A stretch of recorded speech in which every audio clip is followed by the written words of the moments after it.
আজকে শিক্ষার্থীরা তাৎক্ষণিক প্রতিবাদের মধ্য দিয়ে জানিয়ে দিয়েছে যে হাইকোর্ট সিদ্ধান্ত নিতে পারে না। ডাকসু হচ্ছে ঢাকা বিশ্ববিদ্যালয়ের শিক্ষার্থীদের তাদের অধিকার আদায়ের প্ল্যাটফর্ম। ঢাকা বিশ্ববিদ্যালয়ের প্রত্যেকটা শিক্ষার্থী যদি আবার রাস্তায় নামতে হয় তাহলে এই ঢাকা বিশ্ববিদ্যালয়ে কেউ রাজনীতির নামও কিন্তু আপনারা নিতে পারবেন না। আমরা দেখেছি ডাকসুর রোডম্যাপ দেওয়ার পরে, নির্বাচন ডেট ঘোষণা দেওয়ার পরে এখন পর্যন্ত কুচক্রী মহলের সে পায়তার এখন চলমান আছে, সে এখন থেমে যায় না। যার পরিস্থিতিতে যার প্রতিফলন আজকে দেখেছি, আজকে হাইকোর্ট একটা ঘৃণ্য সিদ্ধান্ত নিয়েছে শিক্ষার্থীদের বিরুদ্ধে গিয়ে তারা ডাকসুকে তারা স্থগিত করেছে। আমরা দেখেছি একজন জিএস পদপ্রার্থীর বাতিল করার পরিপ্রেক্ষিতে, যে রিটের পরিপ্রেক্ষিতে এই ডাকসুকে স্থগিত করা হয়েছে। আমরা বলতেছি এটা শিক্ষার্থীদের বিরুদ্ধে গিয়ে শিক্ষার্থীদের স্বার্থে আঘাত হানে এমন সিদ্ধান্ত হাইকোর্ট নিয়েছে। আমরা সেটার পরিপ্রেক্ষিতে আমরা তাৎক্ষণিক প্রতিক্রিয়া জানিয়েছি। আমরা বলেছি যে শিক্ষার্থীদের স্বার্থন্তা সে কোনো সিদ্ধান্ত সেটা হাইকোর্ট থেকে আসতে পারে না, সেটা অবশ্যই শিক্ষার্থীদের মধ্য থেকে যাবে, ঢাকা বিশ্ববিদ্যালয়ের ক্যাম্পাস থেকে যাবে।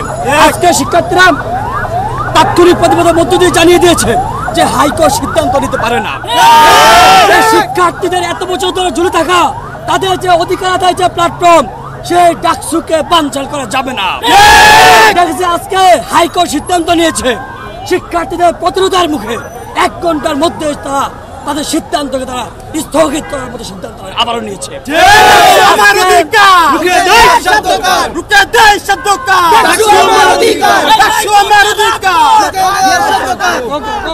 আমরা হাইকোর্টকে, আমরা সেই কুচক্রী মহলকে যারা পায়তারা চলে যাচ্ছে তাদেরকে স্পষ্ট ভাষা জানিয়ে দিতে চাই, শিক্ষার্থীদের অধিকার আদায়ের প্ল্যাটফর্ম নিয়ে ডাকসু নিয়ে বিন্দু মাত্র বানচাল করা পায়তারা আপনারা যদি করেন সেটা আমরা বরদাস্ত করব না।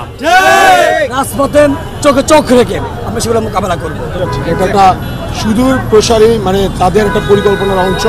যারা এই ডাকসুটাকে বানচাল করার চেয়েছে এতদিন চেষ্টা করেছে, এবং যারা চায় না ডাকসু হোক, এবং যারা চায় না যে নতুন নেতৃত্ব বেরিয়ে আসুক, যারা মনে করে, যে সকল অশিক্ষিত মানুষের দলগুলো মনে করে যে ডাকসু নতুন নেতৃত্ব এলে, শিক্ষিত মানুষদের নেতৃত্ব এলে তাদের দল আর ধোপে টিকবে না, তাদের কোনো কথা ধোপে টিকবে না, তারা হয়তো বা দল হিসেবে নুল হয়ে যাবে, তারা হয়তো ভয় পেয়ে ডাকসুটাকে বারবার বানচাল করার চেষ্টা করে যাচ্ছে।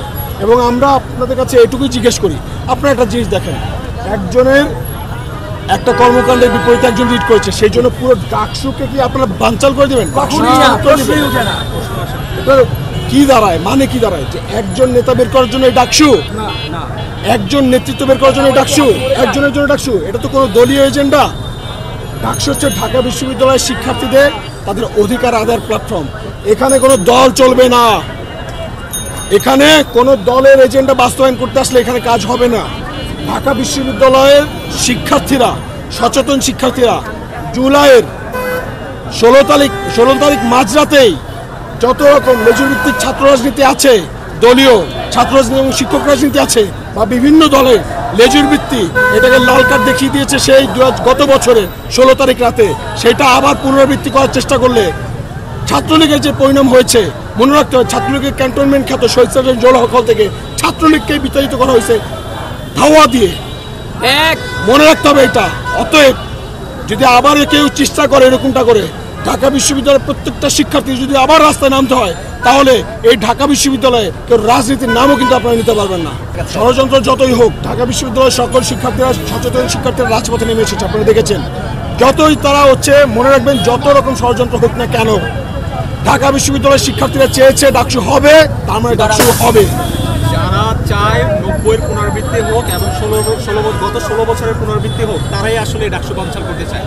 কারণ ডাকসু কি একজন ব্যক্তির আসলে এই নিয়ে ডাকসু না, ডাকসু হচ্ছে এই পুরো বিশ্ববিদ্যালয়ের অধিকার। ডাকসুর মধ্য দিয়ে আমাদের সবার অধিকার আসলে আদায় হবে। তাই যারা চায় বানচাল করতে তাদেরকে খুঁজে বের করুন, এবং আমাদের খুঁজে বের করা হচ্ছে, এটা আমাদের দায়িত্ব।